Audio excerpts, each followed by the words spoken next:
Hi, Real Recapped here. Today, I'm going to explain a 2019 movie called I Am Mother. Spoilers ahead, watch out and take care. The story begins after an extinction-level event befalls Earth and threatens the extinction of humanity. An underground bunker is activated, with a program designed for the sole purpose of repopulating the Earth. A robot called Mother begins her program by growing a human embryo into a baby, and Mother nurses the baby until its early childhood. Years later, we see the baby grow up into a young girl who is still under Mother's care. One day, Daughter asks Mother why she's the only child with Mother, and Mother tells her she still has to learn more about raising children before she can make any more, and the process takes time. Many years later, we see a teenage daughter still living with Mother in the bunker. She fixes Mother's hand while Mother teaches her some complex lessons on ethics and morals while warning her about the upcoming exam for which she should be prepared.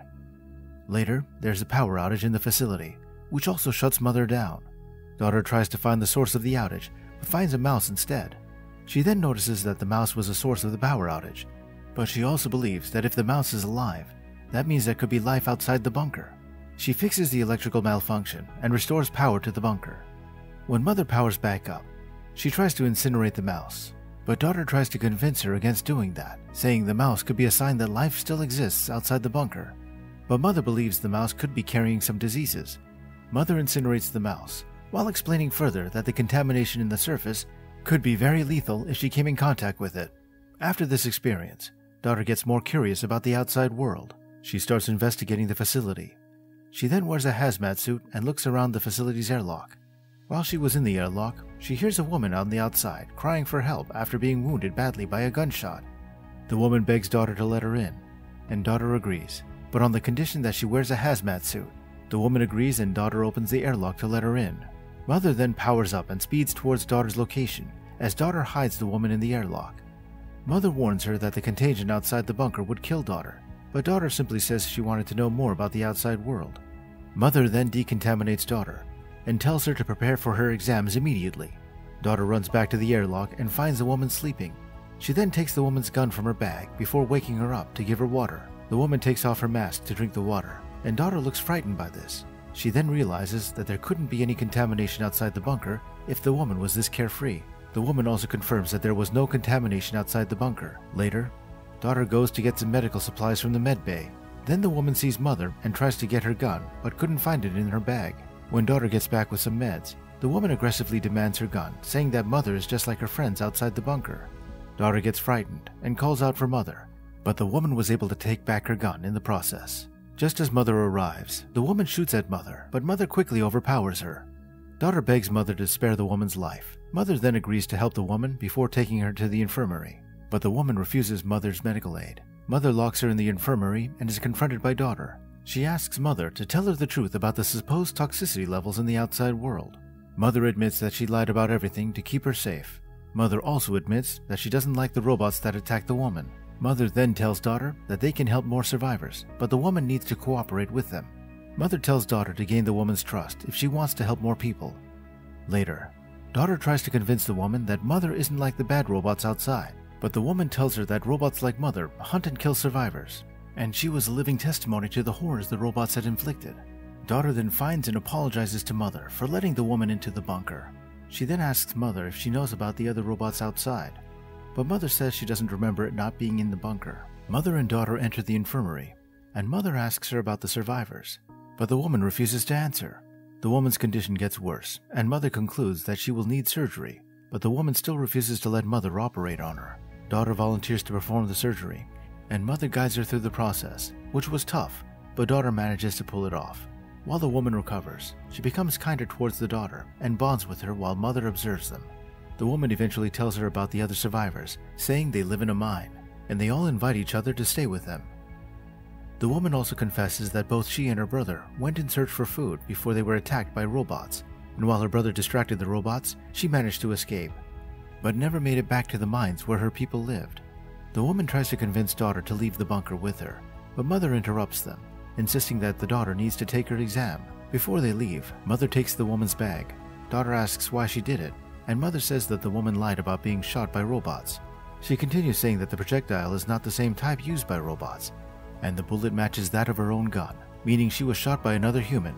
Mother then warns daughter to be careful about the woman because she could be dangerous.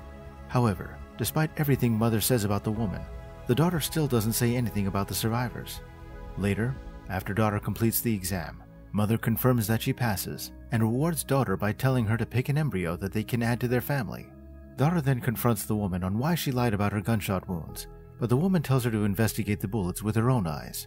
Using Mother's broken hand to breach security, daughter checks the bullets for herself and realizes that they didn't match. She investigates further by going through several records to see if there was anything useful she could find out about Mother. Eventually, daughter learns that Mother grew other embryos before her, but aborted them for unsatisfactory and suboptimal exam results. One of the embryos was the young girl we saw in the opening sequence, who we thought was daughter, but as it turns out, she wasn't. Daughter also realizes that she was the third embryo because of her identification code. The records later reveal that the first two female embryos had the identification code of APX01 and APX02, while hers was APX03. Later, daughter finds the jaw of an incinerated human in the furnace we saw earlier. Daughter returns and tells the woman that she believes her. The woman then insists that the daughter follow her back to the mine, and the daughter agrees, but wants them to wait for one more night for the process of currently gestating brother to be completed. However, before she could do anything, Mother, who was eavesdropping on the entire escape plan, locks daughter in a room and confronts the woman, demanding the location of the mines. As Mother tortures the woman further, daughter escapes from her room and sets off the fire alarms. The woman then manages to escape from Mother, but to escape from the bunker, the woman takes the daughter hostage by holding a knife to her throat, which makes Mother open the airlock for them to escape. Daughter is angry about what the woman did, but still goes along with her. Outside the bunker, both the woman and the daughter make their way through the wastelands, avoiding other robots, which appeared to be terraforming the Earth by planting crops and purifying the air. According to Mother, the Earth was virtually uninhabitable before the robots took control. When they reach the woman's home, the daughter is horrified to see that she lived alone. She then learns that the woman fled the mines years earlier, and she's lived alone ever since.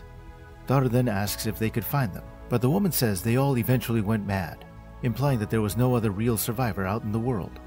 The daughter is traumatized by this new development and wants to go back to the bunker to be with her brother, but the woman refuses to follow her, saying she's too scared. The daughter returns to the bunker. She sees a fleet of robots in her way, but they all let her pass. She enters the compound and takes an axe for protection, before seeing Mother and her brother. After insisting that the daughter puts down her weapon before she'll be allowed to hold her newborn baby brother, Mother eventually lets daughter hold her brother, but just before daughter could run away with him, Mother chases and stops her. Daughter then aims a gun at Mother, but begs that she should be put in charge of raising her brother and the rest of the embryos on her own. Mother feels convinced that daughter has the ethical and moral strength needed for the task, so she agrees, and daughter shoots and destroys the robot body. Later, we see another robot track down the woman's location. The robot comes to her as Mother and says that she was only alive all those years because Mother had plans for her, and she unknowingly served her purpose. Mother kills the woman, and we transition back to the daughter in the compound, as she sings to her brother before walking into the embryo room as their new mother. And that wraps up our recap for the movie I Am Mother. Feel free to drop a comment below as to what we should recap next. Make sure to like and subscribe if you enjoyed this video, and don't forget to turn on notifications. Thank you for watching, and we'll see you next time on another Real Recapped.